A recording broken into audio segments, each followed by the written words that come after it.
मध्य प्रदेश में क्या नगरीय निकाय और पंचायत के चुनाव जल्द होंगे? गुरुवार को निर्वाचन आयोग की बैठक के बाद जो संकेत दिखे उससे तो यही लगता है कि प्रदेश में कुल 460 नगरीय निकाय हैं, जिनमें से 347 में आम निर्वाचन होना है और निर्वाचन ने इन्हीं 2 चरणों में कराने का फैसला लिया है। प्रथम चरण में 155 और दूसरे चरण में 192 निकाय मतदान कराया जाएगा। लेकिन सबसे महत्वपूर्ण बात ये है कि महापौर और अध्यक्ष का चुनाव इस बार अप्रत्यक्ष प्रणाली से होंगे।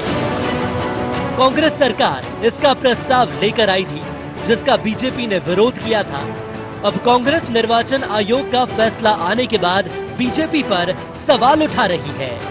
मध्य प्रदेश का राज्य निर्वाचन आयोग अगर जो है चुनाव की घोषणा करता है, कांग्रेस पार्टी पूरी तरह से चुनाव के लिए तैयार है।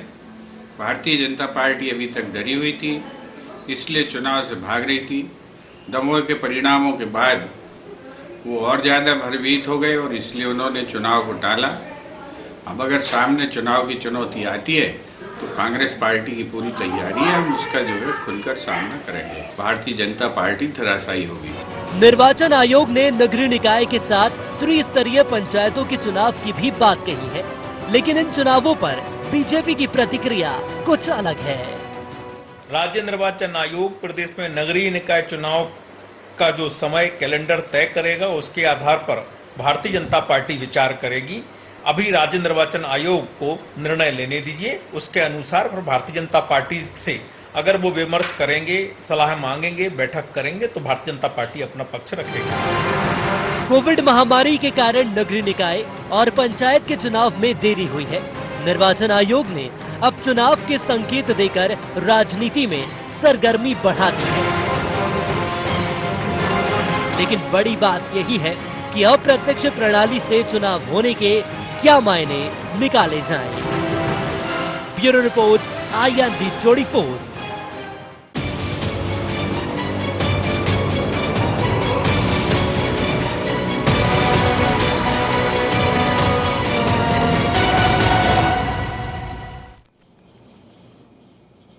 IND एजेंडा में आपका स्वागत है। मैं हूं मनोज सैनी। आज का एजेंडा है चुनाव संकेत और सरगर्मी। इस पर हम बात करेंगे, लेकिन उससे पहले डाल लेते हैं कुछ खास बिंदु पर निगाह। क्या चुनाव के संकेतों ने बढ़ाया सियासी पारा? अब प्रत्यक्ष चुनाव को लेकर आखिर सियासत क्यों? निकाय और पंचायत चुनाव के लिए दोनों दल कितने तैयार? महामारी के बीच चुनाव कराना कितना बड़ा चैलेंज? मध्य प्रदेश में लंबे अरसे से यह बात चलती रही है कि आखिर नगरीय निकाय के चुनाव कब होंगे पंचायत के चुनाव। नगरीय निकाय में महापौर या फिर जहां नगर पालिका वहां अध्यक्ष के चुनाव होना है, पार्षद चुनेंगे इस बार, ऐसी तैयारी है। पहले यह कहा जा रहा था कि अप्रत्यक्ष तौर पर चुनाव कराए जाएंगे, तो फिर सवाल खड़े किए थे बीजेपी। बाद में यह मामला कोर्ट तक जा पहुंचा, लेकिन समय से पहले जवाब नहीं देना और अब निर्वाचन आयोग का यह निर्णय कि आने वाले दिनों में चुनाव कराए जा सकते हैं, क्योंकि जो स्थितियां लग रही है वो चुनाव के अनुकूल है और प्रथम और द्वितीय चरण यानी 2 चरणों में चुनाव होंगे। इसी तरह पंचायतों की बात करें, त्रिस्तरीय पंचायतों की, तो वो चुनाव भी होंगे। ऐसा मानना है निर्वाचन आयोग का कि हम तैयार हैं, लेकिन इसको लेकर आयुक्त निर्वाचन आयोग को भी कहा गया निर्वाचन आयोग की तरफ से कि कब और कैसे चुनाव कराया जाए, तारीख तय होना बाकी है। लेकिन क्या यह माना जाए कि मध्य प्रदेश में एक बार फिर चुनावी बयार सामने दिखाई देगी, तो कौन कितना तैयार? और जब चुनाव अप्रत्यक्ष तौर पर होंगे तो किसको फायदा मिलेगा, किसको नुकसान होगा? ऐसी तमाम तरह की बातें हैं। अभी तो यही है कि दोनों दल ये कह रहे हैं कि चुनाव जब भी होंगे हम तैयार हैं। कौन कितना तैयार, हम इसी को आज समझने का प्रयास करेंगे। और फिर बीच में जो स्थितियां निर्मित हुई है उसको लेकर किसने क्या कहा, क्या बातें सामने आई और अब क्या सोच रहे हैं बीजेपी और कांग्रेस। तो चलिए, मेरे साथ 3 मेहमान जुड़ रहे हैं। जितेंद्र मिश्रा जी है, कांग्रेस की प्रवक्ता। जितेंद्र जी, आपका बहुत स्वागत है। नयन शिवाजी पटेल है, आपका भी नयन शिवाजी जी बहुत स्वागत है। और प्रकाश हिंदुस्तानी जी हैं, वरिष्ठ पत्रकार। सर, आपका भी बहुत स्वागत है। नयन शिवाजी जी, अब ऐसा लग रहा है जो आज बैठक हुई है निर्वाचन आयोग की, उसके बाद ऐसा लगता है कि चुनाव हो सकते हैं। उन्होंने ये माना भी है कि कोविड महामारी के बीच जो वैक्सीनेशन हुआ है उसके बाद स्थिति ठीक है, यानी संकेत है एक तरह चुनाव के। और ये भी साफ कर दिया कि 2 चरणों में चुनाव होंगे। इसी तरह पंचायतों के चुनाव की बात भी कही गई है। पर आप कितने तैयार हैं? और जिस बात को आप कह रहे थे कि प्रत्यक्ष तौर पर होंगे महापौर के चुनाव, अब तो साफ हो गया कि आप प्रत्यक्ष तौर पर ही होंगे। देखिए मनोज जी, चुनाव कराना है, कब कराना है, कैसे कराना है, ये काम राज्य निर्वाचन आयोग का है। राज्य निर्वाचन आयोग की आज बैठक हुई है, उसमें जो आप सूचनाएं दे रहे हैं वो निकल कर बाहर आई हैं। अब उसमें जब भी राज्य निर्वाचन आयोग चुनाव घोषित करेगा, भारतीय जनता पार्टी चुनाव लड़ने के लिए तैयार है। भारतीय जनता पार्टी एक जीवंत संगठन है, लगातार काम करने वाला संगठन है। तो हम तो सदैव, हमारे कार्यकर्ता सक्रिय रहते हैं समाज के बीच में, सार्वजनिक जीवन में। तो निश्चित रूप से भारतीय जनता पार्टी को कोई उससे अलग से तैयारी करना ऐसा कदापि नहीं है। दूसरी बात यह है कि देखिए, राज्य निर्वाचन आयोग को तय करना है चुनाव। अभी जो स्थितियां हैं कोरोना काल की वजह से, पहली लहर गई, अभी दूसरी लहर समाप्ति की ओर है, लेकिन तीसरी लहर ना आ जाए ये भी आशंका सत्ता में बैठे लोग भी अनुमान लगा रहे हैं। विपक्ष भी आगाह करता है, वैज्ञानिक भी आगाह करता है, और आप मीडिया के बंधु भी इसके प्रति सजग करते रहते हैं। तो इन सब बातों को ध्यान में रखते हुए राज्य निर्वाचन आयोग जो भी निर्णय लेगा, भारतीय जनता पार्टी उसके हिसाब से, जैसा कि हमारे अभी प्रवक्ता और प्रदेश मंत्री रजनीश अग्रवाल जी ने भी कहा कि राज्य निर्वाचन आयोग जैसा भी निर्णय लेगा, या हमसे राजनीतिक पार्टी होने के नाते हमसे जैसा भी परामर्श करेगा, उसके लिए हम तैयार हैं। जी जितेंद्र जी, आप भी तैयार हैं? तो सबसे पहली चीज तो आपको ये मालूम होना चाहिए कि इन चुनावों को लेकर के हम कितनी गंभीरता से प्रयास कर रहे थे। हमने भारतीय जनता पार्टी से आगे जाकर के, आपने देखा कि पर्यवेक्षक भेज दिए, हमने पर्यवेक्षकों की रिपोर्ट मंगा ली, हमने लगातार नागरिक निकाय को लेकर के बैठकें चालू कर दी, और आपने देखा होगा कि हमने हमारे प्रत्याशी की घोषणा भी कर दी। हमारे प्रत्याशी भारतीय जनता पार्टी से पहले आ गए थे। भारतीय जनता पार्टी अपनी अंदरूनी लड़ाई पहुंची हुई थी, जब तक हम सारी चीजों को फैसला कर चुके थे, चुनाव कौन लड़ेगा और किस तरीके से लड़ा जाएगा। लगातार हमारी मांग ये थी कि अप्रत्यक्ष प्रणाली के माध्यम से चुनाव होना चाहिए, लेकिन भारतीय जनता पार्टी को नागवार गुजर रहा था उस समय, क्योंकि हम विपक्ष में थे। विपक्ष के किसी भी बात को मानने को तैयार नहीं थी, चाहे कोरोना की बात कर ली जाए, चाहे वैक्सीन की बात कर ली जाए। मनोज जी, हमने इनसे ये कहा था कि हम विपक्ष में हैं, आपको सलाह देते रहेंगे। हमने कहा कि जो वैक्सीनेशन आप करा रहे हैं ये तरीका गलत है, पल्स पोलियो की तरह घर घर जाकर के वैक्सीनेशन होना चाहिए। तब जाकर के सरकार ने अब वो निर्णय लिया जब पानी सर से ऊपर गुजर गया। तो इनकी कथनी और करनी में बहुत अंतर है। इस सुझाव को हमने दिया था कि अप्रत्यक्ष प्रणाली से चुनाव होना चाहिए, और अगर चुनाव होते हैं तो हम तैयार हैं। हमने पहले भी, आपने देखा नहीं, अब आप क्या चाहते हैं? अब आप क्या चाहते हैं? उस दौर में चाहना और वर्तमान में चाहना थोड़ा सा अलग हो जाएगा। अब क्या चाहते हैं आप? प्रत्यक्ष होना चाहिए या अप्रत्यक्ष होना? मनोज जी, हम इस चुनाव का स्वागत करते हैं। चुनाव जल्द से जल्द होना चाहिए, लेकिन सरकार डरी हुई है। सरकार का अभी भी प्रयास ये है कि चुनाव किसी न किसी बहाने से टाल दिया जाए। आज सरकार का वक्तव्य क्यों नहीं आया? आज ये नरेंद्र शिवाजी पटेल क्यों बयान नहीं दे रहे कि कब तक चुनाव के लिए सरकार तैयार है और कब तक चुनाव करा लिए जाएंगे? चुनाव आयोग के साथ मिलकर, लेकिन कहीं आज चुनाव आयोग ने समीक्षा बैठक की है, अभी चुनाव आयोग ने कहीं कोई डेट का निर्धारण नहीं डेट हमारी जी हाँ, डेट तय नहीं की। मैंने कहा चलिए प्रकाश हिंदुस्तानी सर से समझ लिया। सर, ये जो स्थितियां दिखाई दे रही है, कोविड की महामारी से हम जूझे, 2 लहर के बाद तीसरी की चर्चा भी बड़ी तेजी से चल रही है, लेकिन आज जो संकेत दिख रहे हैं, क्योंकि ये भी कह दिया निर्वाचन आयोग ने कि 2 चरणों में चुनाव होंगे नगरीय निकाय के, और ये भी पंचायत त्रिस्तरीय पंचायतों को लेकर भी कहा कि वो अलग से 2 चरणों में चुनाव होंगे। पर क्या चुनाव कराना अभी संभव हो पाएगा? मनोज जी, अगर चुनाव आयोग ठान ले तो चुनाव कराने में कोई दिक्कत नहीं है। अगर विधानसभाओं के चुनाव हो सकते हैं तो प्रदेश में स्थानीय संस्था के चुनाव भी हो सकते हैं, कोई दिक्कत नहीं। विचित्र बात यह है कि जिस चुनाव को जो कांग्रेस अप्रत्यक्ष चाहती थी, तो शिवराज सिंह चौहान की सरकार ने 8 दिसंबर को उस कानून को बदल दिया था। अब फिर नया नियम लेकर आ रही है। सरकार की सिफारिश पर ये हो रहा है कि अप्रत्यक्ष चुनाव होंगे। मुझे लगता है कि अप्रत्यक्ष प्रणाली होने में सत्तारूढ़ दल को बड़ी सुविधा रहती है। वो अपने हिसाब से यही लगता है कि मतदाताओं को अपने हिसाब से प्रभावित करने का फायदा उन्हें होगा। और इसीलिए अब देखिए, जब कांग्रेस ने पहले उम्मीदवारों की घोषणा कर दी थी, क्योंकि कांग्रेस को लगता था सीधे चुनाव होंगे, प्रत्यक्ष चुनाव होंगे, तो कांग्रेस को लगता था फायदा होगा। शिवसेना ने, बीजेपी ने उसे बदल दिया। अब वापस बीजेपी को लगता है कि उसके हित में। इसके पीछे बीजेपी को यूपी का अनुभव काम आ रहा है। मनोज जी। जी जी जी जी, जिला पंचायत के चुनाव की बात कर रहे हैं आप? जी हाँ, यूपी में जिस तरह से पंचायत चुनाव में, जिला पंचायत चुनाव में बीजेपी ने अपनी सत्ता बनाई, अपने लोगों को बनाया, उससे लगता है कि पार्षदों के आधार पर पंचों से चुनाव अप्रत्यक्ष प्रणाली में बीजेपी को फायदा है।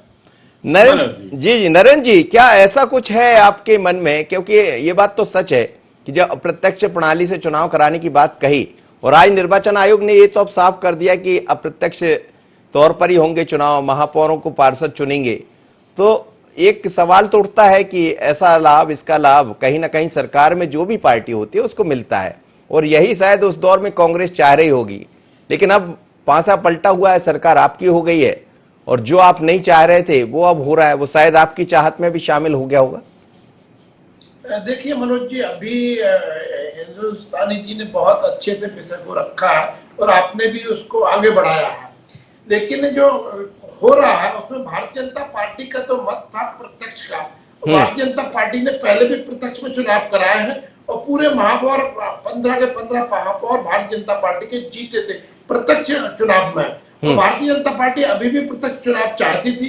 कांग्रेस ने बदला था। ये जो प्रकाश हिंदुस्तानी जी ने जो तर्क दिया वो कांग्रेस पर जाता है कि कांग्रेस सत्ता का लाभ लेना चाहती थी, परंतु भारतीय जनता पार्टी की सरकार आने के बाद में शिवराज सिंह जी चौहान के नेतृत्व में अध्यादेश निकला और फिर से प्रत्यक्ष चुनाव कराने का तय किया, परंतु अध्यादेश केवल 6 महीने तक ही वैलिड रहता है, 6 महीने के बाद स्वयं भी समाप्त हो जाता है। तो भारतीय जनता पार्टी नहीं लाई है, जो कांग्रेस का बनाया हुआ नियम है वो पुनः लागू हो गया, क्योंकि अध्यादेश की समय सीमा समाप्त नहीं। तो आपने उसकी चर्चा नहीं कराई, वो तो सत्र में चर्चा होती है, आप करा देते, हो जाता, अध्यादेश पारित हो जाता। बिल्कुल बिल्कुल बिल्कुल बिल्कुल निश्चित रूप से मैं वही आ रहा हूँ मनोज जी, कि अब यदि प्रत्यक्ष रूप से चुनाव कराना है तो इसके लिए कानून बनाना पड़ेगा, विधानसभा से पास कराना पड़ेगा, तो ही संभव है। देखिए अब विधानसभा का सत्र बुलाया है, सरकार का क्या प्रस्ताव आता है अपने को विधानसभा नहीं, लेकिन ये तो आप भी कह रहे हैं कि 6 महीने के भीतर वो कराना होता है, और नहीं होता है तो फिर वही निर्णय लागू हो जाता है। वो लागू भी हो गया।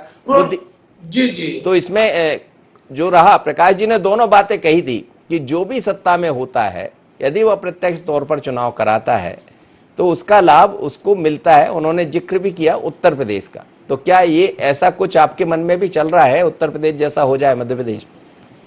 ना, देखिए हमें तो मनोज जी जनता जनार्दन पर पूरा भरोसा है। भारतीय जनता पार्टी प्रत्यक्ष चुनाव में सदैव से प्रत्यक्ष चुनाव के ही पक्ष में रही है, और जब भी भारतीय जनता पार्टी सत्ता में रही, भारतीय जनता पार्टी का प्रयास रहा कि नगरीय निकायों के चुनाव प्रत्यक्ष रूप से हो। सत्ता में जब कांग्रेस आई उसने नियम को बदला, भारतीय जनता पार्टी जब उसके बाद पुनः जब आई सत्ता में तो उन्होंने फिर पुनः अध्यादेश लाए। अब यदि इसको अध्यादेश को कानून बनाना है तो ये जो विधानसभा का सत्र हो रहा है अगस्त के प्रथम द्वितीय सप्ताह में, तब हमें सरकार का मत पता चलेगा क्या आ रहा है। अभी जितेंद्र जी की मैं एक बात का और जवाब देना चाहता हूँ कि वो कह रहे थे कि नरेंद्र पटेल जी बैठे हुए क्यों नहीं बताते कब चुनाव होंगे। जितेंद्र जी से मैं निवेदन करना चाहता हूँ, यहाँ पर मैं भारतीय जनता पार्टी के प्रवक्ता या पैनलिस्ट के रूप में बैठा हूँ, चुनाव आयोग के नहीं, ये चुनाव आयोग को तय करना है। जी जितेंद्र जी, चुनाव आयोग तय करता है, वह आयोग भारतीय जनता पार्टी का नहीं है, ऐसा वो कह रहे हैं। नहीं देखिए मनोज, हमें मालूम है जन्नत की हकीकत दिल को बहलाने के लिए ख्याल अच्छा है क्या मनोज जी? भारतीय जनता अच्छा, ये जन्नत की हकीकत, ये जन्नत की हकीकत क्या दिख रही? भारतीय जनता पार्टी लगातार चुनावों को टालने का प्रयास करती रही। ये साफ दिखता रहा है। हिंदुस्तानी जी ने बहुत अच्छी बात करी कि कहीं ना कहीं यूपी से प्रेरणा लेकर के ये करने वाले।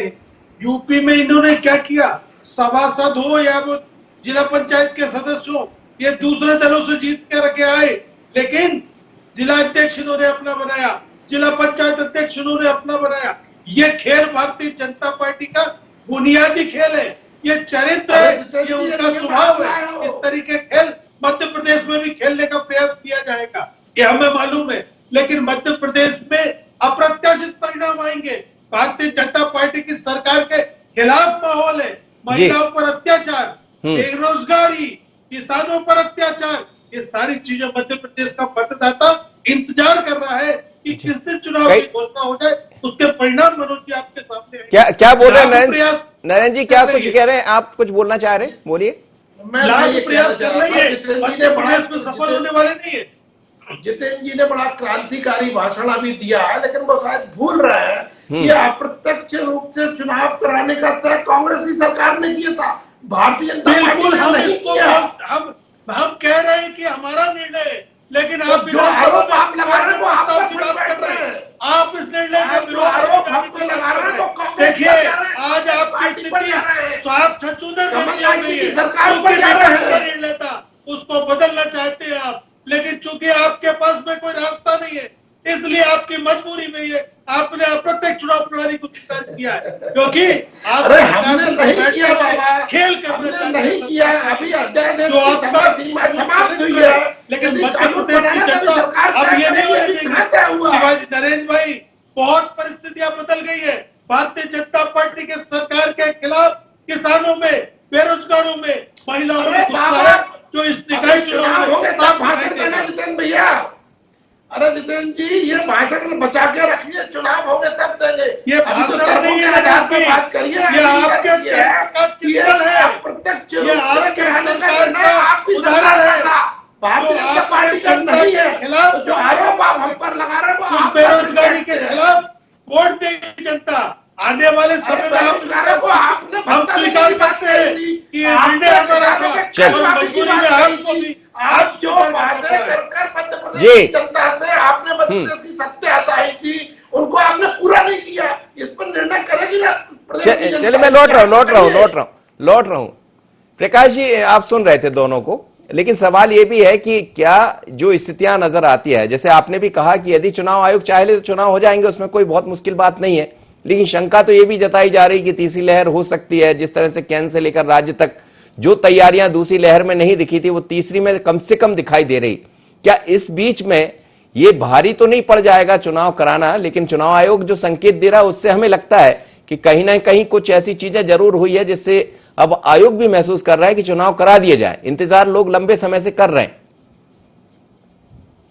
जी हाँ मनोज जी, लोकतांत्रिक व्यवस्था का तकाजा है कि चुनाव कराए जाएं, और अभी जब स्कूल खोले जा रहे हैं, सब सामान्य स्थिति होती जा रही है। अगर तीसरी वेव आती है तो उसके बारे में, तारीख के बारे में फैसला करेंगे तो सरकार, चुनाव आयोग निर्णय बदल सकता है, रोक सकता है, आगे बढ़ा सकता है। वैसे एक बात जरूर कहना चाहूंगा जी कि अगर ये प्रणाली होती है, प्रत्यक्ष प्रणाली, तो एक तरह से अच्छा भी है, क्योंकि ऐसा हुआ है अतीत में कि कांग्रेस का चेयरमैन चुना गया या कांग्रेस का मेयर चुना गया, और बहुमत जो है कांग्रेस का नहीं है, बीजेपी का, तो बड़ा विवाद होता है। एक हिसाब से सुविधा रहेगी इसमें कि पार्षद चुनेंगे, चुनाव होना आसान होगा, मेयर बनना आसान होगा, जो तोड़ करने वाला होगा, जो बाहुबली होगा, वो महापौर बन जाएगा। तो आपको लग रहा है वो बाहुबली और वो तमाम तरह की चीजें दिखाई देंगे इस बार चुनाव में? जी हाँ मनोज जी, क्योंकि ये प्रणाली उसी का समर्थन करती है। अगर सीधे वोट मतदाता चुनता है मेयर, तो मेयर का लोकप्रिय होना जरूरी है। अब कोई भी व्यक्ति मेयर बन सकता, हो सकता है आरएसएस का कोई आदमी आके मेयर बन जाए, कोई आश्चर्य नहीं। नरेंद्र शिवाजी जी, सवाल यह भी है कि जो आप देख रहे हैं, आप लोग लगातार कह रहे हैं, तीसरी लहर की बात कर रहे हैं, और इस बीच में अब संकेत तो ये दिखाई दे रहे हैं, यानी आपने भी कहीं ना कहीं, आपकी सरकार भी ये मानकर चल रही होगी कि आने वाले दिनों में चुनाव करा लिए जाए, तो क्या चुनाव की तरफ बढ़ जाएगी सरकार? क्योंकि आज कोई ऐसा बयान सामने अभी नहीं आया जब से निर्वाचन आयोग ने कहा। ये बात जितेंद्र जी ने ठीक कही। हाँ, रजनीश जी ने, चूंकि वो मंत्री है, प्रदेश मंत्री है भारतीय जनता पार्टी के, तो उन्होंने बात जरूर कही, लेकिन कोई ऐसा सरकार की तरफ से या विपक्ष की तरफ से भी कोई ऐसा बड़ा बयान देखने में नहीं आया निर्वाचन आयोग की जो बैठक हुई उसके बाद। ना बिल्कुल, देखिए मनोज जी, अभी प्रकाश जी ने भी कहा अपनी बात कहते कहते कि तीसरी लहर यदि आती है तो तो निश्चित रूप से देखिए, आपने को ये तो ध्यान रखना है कि जिस तेजी के साथ अभी दूसरी लहर आई थी और सरकारों ने जिस तेजी के साथ उस पर कंट्रोल भी किया, तो अभी उसको दृष्टिगत रखना बहुत अत्यंत आवश्यक है। और उसको ध्यान में रखते हुए, जैसा प्रकाश जी ने भी कहा, आप भी कह रहे हैं, और मैं समझता हूँ जितेंद्र जी भी सहमत है, मैं भी सहमत हूँ कि चुनाव जल्दी से जल्दी होने चाहिए। तो मैं समझता हूँ कि इसमें किसी भी राजनीतिक दल को कोई आपत्ति नहीं है। सब भी केवल जो अभी तात्कालिक परिस्थितियां हैं उनको देखते हुए चुनाव आयोग ही निर्णय करेगा। बाकी के राजनीतिक दल के नाते यदि वो हमसे विमर्श करेंगे, विपक्ष से विमर्श करेंगे, अन्य राजनीतिक दलों से विमर्श करेंगे, तो हम लोग अपना विचार उनको व्यक्त करेंगे। प्रकाश जी की बात से मैं केवल एक बात से असहमति व्यक्त कर रहा था कि उन्होंने कहा कि अप्रत्यक्ष प्रणाली बाहुबली को बढ़ाती है। मैं इससे थोड़ा सा असहमति व्यक्त ऐसे करता हूँ कि चूंकि हमारे यहाँ तो चाहे प्रधानमंत्री हो चाहे मुख्यमंत्री हो, ये भी अप्रत्यक्ष प्रणाली से ही चुने जाते हैं। ठीक है, छोटा चुनाव होता है, उसमें थोड़ा बहुत कुछ हो सकता है, परंतु हमें अपनी लोकतांत्रिक व्यवस्था पर भरोसा रखना चाहिए सभी राजनीतिक दलों का कि उसमें जो भी चुने जाएंगे वो अच्छे लोग चुने जाएंगे। अब ये बात, भरोसा तो सबको है, लेकिन क्या क्या होता है भरोसे के पीछे वो भी तो आप जानते हैं ना। आपकी मुस्कुराहट भी बता ही नहीं है, आप समझ सकते हैं, आपकी मजबूरी हो। बिल्कुल बिल्कुल मनोज जी, तो ये हम सबका दायित्व है, ये मनोज जी हम सबका दायित्व है कि ऐसा ना हो। ये उस दिशा में हम आगे बढ़ेंगे तभी परिस्थितियां सुधार पाएंगे। सच है, कुछ होता है, इसको मैं भी इनकार नहीं कर रहा, मैं बिल्कुल राजनीतिक क्षेत्र का कार्यकर्ता होने के नाते स्वीकार कर रहा हूँ। परंतु ये केवल एक राजनीतिक दल की तरफ से आरोप प्रत्यारोप लगा के हल नहीं होगा। सब लोग मिलकर जब इस दिशा में काम करेंगे तभी राजनीति में सुचिता आएगी, और भारतीय जनता पार्टी इसकी सदैव से पक्षधर रही है। जी, राजनीति में सुचिता। जी जितेंद्र जी, कुछ कह रहे थे आप? मनोज जी, मेरा सिर्फ इतना कह रहा है, भारतीय जनता पार्टी के चेहरे पर मुरझाहट है। आपने देखा भारतीय जनता पार्टी इस फैसले से अभी वो आप मुझे भारतीय जनता पार्टी को लगता है, मुझे तो मुस्कुराहट दिख रही है नरेंद्र शिवाजी पटेल। भारतीय जनता पार्टी को लगता है कि अभी समय नहीं है, इसलिए टालने का प्रयास होगा, सरकार की तरफ से अड़ंगे आएंगे। आज नरेंद्र शिवाजी पटेल को स्वीकार करना चाहिए था कि हमें प्रसन्नता है चुनाव हो। हम तो स्वीकार कर रहे हैं कि बड़ी खुशी की बात है, चुनाव होना चाहिए। हमने अप्रत्यक्ष प्रणाली का फैसला किया था, आज चुनाव आयोग ने उसको मना है। नहीं, आप तैयार है? आप तैयार है? आप तैयार है? बिल्कुल तैयार है। आज चुनाव हो जाए, पार्टी हमारी आज तैयार है। नहीं, अभी तो ये भी कोरोना की तीसरी लहर का बना नहीं, अभी चर्चा तो ये भी, क्योंकि भारतीय जनता पार्टी की सरकार में गुस्सा है, उसका परिणाम जो है भुगतने के पीछे टालने का प्रयास हो रहा है। लेकिन अभी चर्चा तो ये भी है कि बड़ी जिम्मेदारी कमलनाथ जी को मिल सकती है। यदि वो जिम्मेदारी कहीं और निभाने चले गए तो फिर तैयारी कहाँ, मुखिया कौन? नहीं देखिए, संगठन चुनाव लड़ता है। कमलनाथ जी अगर जिम्मेदारी ले रहे हैं तो निश्चित तौर पर जो आज है उससे बड़ी जिम्मेदारी और उससे ज्यादा ताकत के साथ प्रदेश में डाले, इसमें कोई शक नहीं है। और हमारी तैयारी आज मनोज जी आज की नहीं है। नगर निगम चुनाव को लेकर के हमने सबसे पहले पर्यवेक्षक भेजे, हमने सबसे पहले प्रतिवेदन लगाया, हमने सबसे पहले रिपोर्ट ली। इसके बाद में आपने देखा हमने उम्मीदवारों की घोषणा कर दी। भारतीय जनता पार्टी क्या कर रही थी? घोषणा कर दी, लेकिन आज विधानसभा सत्र आएगा, उसमें क्या स्पष्ट नहीं है। कमलनाथ जी की बात करके आपने स्थिति में नहीं है मनोज जी। जी क्या कह रहे हैं मनोज? नरेंद्र जी क्या कह रहे हैं? मनोज जी आपने कमलनाथ जी की बात करके कांग्रेस की दुखती रख पर हाथ रख दिया। नहीं, मैंने किसी रख पे हाथ नहीं। ये तो हमारे लिए प्रसन्नता की बात नहीं, मैं तो देख रहा हूँ कल बढ़ने वाला। अच्छी बात लेना चाहिए। मध्य प्रदेश का बिल्कुल, हम तो चाहते हैं ताकि आपके यहाँ युवा नेतृत्व आए प्रदेश में। आपके युवा चलिए अंतिम प्रतिक्रिया प्रकाश हिंदुस्तान सर। प्रकाश सर, जो आप कह रहे थे, लेकिन स्थितियां बहुत बदली। दमोह के बाद से कांग्रेस में कुछ उत्साह भी दिखा, और इसके बाद हमने ये भी देखा कि कोविड के कारण कुछ सवाल भी खड़े हुए, पर धीरे धीरे कर सरकार ने शायद उसमें कुछ ठीक किया है, अब नजर भी आ रहा है। और क्या सरकार इस बात को समझ रही है कि अब स्थितियां पहले से थोड़ी सी अनुकूल है? लेकिन चर्चा यह भी है कि यदि कमलनाथ जी कहीं और चले जाते, आज बड़ी तेजी से बात हुई है, सोनिया गांधी से मुलाकात हुई, प्रियंका भी वहां पहुंची हुई थी, ये भी कहा जा रहा है कद बढ़ जाएगा। कद बढ़ा तो फिर यहां किसका कद कम होगा, किसका बढ़ जाएगा चुनाव से पहले? ये एक अलग सवाल आपने उठाया मनोज जी। कांग्रेस का भविष्य, यहाँ बहुत सारी चीजें हैं। लेकिन कमलनाथ जी के भविष्य की बात करते करते मैं इंदौर के संजय शुक्ला जी के भविष्य की चिंता करता हूं, जिन्होंने पूरा चुनाव प्रचार की तैयारी शुरू कर दी थी। कोविड के से निपटने के लिए ब्लैंक चेक ले जाके कलेक्टर को दे दिया था। जी लगता है वो सब बेकार हो जाएगा अगर ये अप्रत्यक्ष प्रणाली से चुनाव होगा तो। मनोज जी, मुझे उनके लिए बहुत सहानुभूति है। जी, चलिए आप सब सहानुभूति बनाए रखिए। खैर जो भी होगा चुनाव, बहुत बहुत धन्यवाद सभी मेहमानों का मेरे साथ जुड़े। लेकिन मध्य प्रदेश में अब ये कहा जा रहा है, चुनाव आयोग ने जिस तरह के संकेत दिए हैं उससे लगता है कि जल्द नगरीय निकाय और त्रिस्तरीय पंचायत के चुनाव होंगे। पर कौन किस पर भारी होगा, किसकी कितनी तैयारियां हैं, ये आने वाले दिनों में दिखाई देगा। स्वाभाविक तौर पर जब कोई मैदान में होता है तो जीत के दावे सभी करते हैं और सब अपने अपने तरीके से वायदे दावे के साथ आगे भी बढ़ते हैं। लेकिन ये चुनाव बहुत अलग होंगे यदि होते हैं तो, क्योंकि पहली बार मध्य प्रदेश में दिखाई देगा दमोह के बाद। जब दूसरी लहर आई, दूसरी लहर के बाद जो स्थितियां बदली, अब तीसरी लहर आने की तैयारियां हैं ऐसा कहा जा रहा है, ईश्वर ना करे।